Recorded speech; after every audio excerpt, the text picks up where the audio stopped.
I am often asked how many tools I have available in the sim lab to help people learn what is needed in a manufacturing environment for all types of employees to know how to take measurements, precision, accurate measurements. So I'm just going to go over a few of what I have, starting of course with the most basic, the 12-inch scale. Of course, there are a variety of different types of scales with measurement down to the fraction of an inch, or even to a tenth or a hundredth or thousandths of an inch with scales.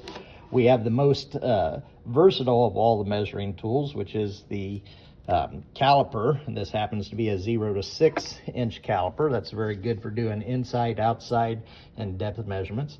We get into more precise, accurate measurements. We get into our micrometers.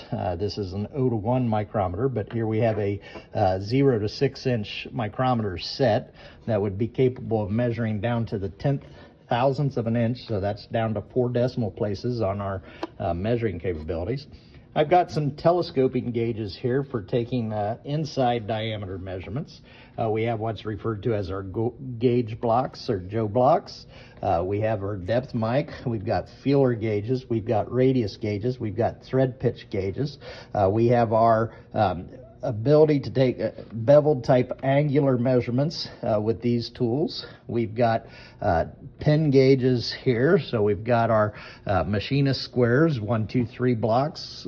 We have V blocks and angle plates. We've got no-go gauges, both with plug style gauges as well as thread gauges of all sorts of size. And then of course we get into our different types of indicators and indicator styles between plunge indicators, depth indicators, and really fine test indicators as well. We get different types of bore gauges, and of course we also have on the back, we also have our different types of height gauges that are good for taking measurements as well as doing layout.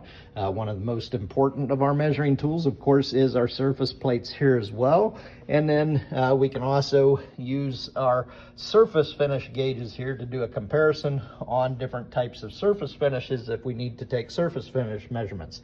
And that is just some of a handful of the measuring tools, especially hand measuring tools that you would learn about in ENGT 160, including the big red machine over there, which is an optical comparator. And on this side, we also have our CMM machine. So these are all machines and tools that would be used in the inspection department to measure and make sure that parts meet the size and tolerance and demands for the assembly that they need to be used in.